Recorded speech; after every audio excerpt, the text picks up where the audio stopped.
what I want to share with you is, where does guilt go? My guilt is supposed to go first towards Allah subhanahu wa ta'ala. And there's a huge difference between the guilt I have towards Allah and a guilt I have towards a person.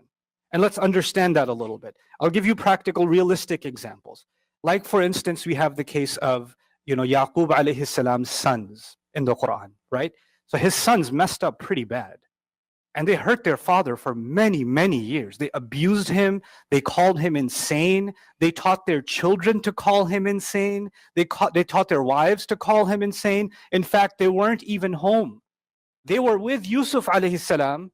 And when Yaqub alayhi salam heard the scent or smelled the scent of Yusuf's shirt, you know that the story, right? He wasn't home alone. He was with his daughter-in-laws and his grandchildren, because the sons were not home. They were elsewhere.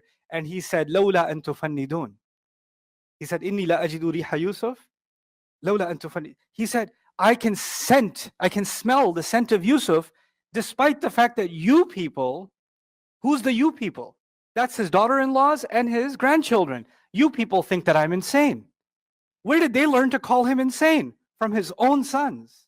And these are the sons that know that their father is in fact a prophet. They know that. They actually know that. They know that he's the son of Ishaq, who is the son of Ibrahim alayhi salam. Wa alayhim salam. So they know all of that, and yet they committed these horrible crimes inside of the family. It's one thing that you owe the best to your father because he's your father. On top of that, he's a prophet too. So the level to which they messed up cannot be undermined. There's a pretty serious degree of crime here. But at the end of it all, the Quran seems to indicate that they felt bad about what they did. When they were finally confronted, when they were finally humbled, they feel bad about what they've been doing. And they come towards their dad and they say that you should, please make istighfar for us. Please pray for us, which is a way of saying, by the way, you cannot pray for someone if you hate them or if you have a grudge against them, right? So they're saying two things in one. They combined forgive us and pray for us all in one statement, because he cannot pray for them if he hasn't already what? Forgiven them, right? So when they said, can you make istighfar to your Rabb for us? Then at that point, they're asking him to forgive. But he's a human being. And Yaqub alayhi salam has cried so much that he's lost his sight for a long time, that Allah brought back because of the shirt. So it's not an easy, it's not, oh, this one time you hurt my feelings. This is years and years and years. And not only did they hurt Yusuf alayhi salam and their father, in fact, Yusuf's, full brother, Binyamin, they kept abusing him too. They kept hurting him too. So this is a long history of crimes. So just one sorry is not going to cut it. That's not good enough. So even their father turns to them and says, "Sawfa astaghfiru lakum Rabbi." He says, I will, not just yet. So the sawfa, some mufassirun comment here, yushir ila ta'khir. There's a little bit of a delay. He's saying, I'll get there. I'm not there yet. I'm not ready to forgive you yet. So they're feeling guilty towards their dad, and they're saying sorry to their dad. And their dad is saying, I'm not entirely ready to pray for you yet. I will, hopefully. I'm not there yet. The reason I wanted to bring this up is because we have to understand the difference between the human ability or inability to forgive right away, and the difference between that and who Allah is. Allah forgives right away. Allah forgives right away. You can be committing crimes against Allah for years and years and years. Sins on top of sins on top of sins.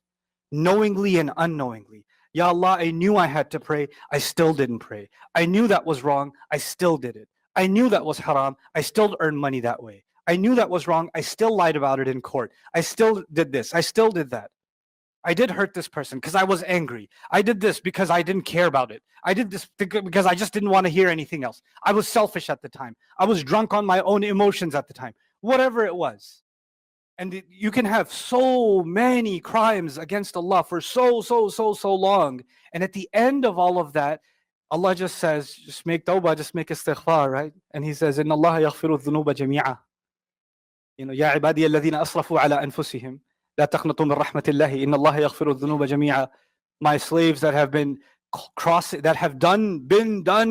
line. Asrafu.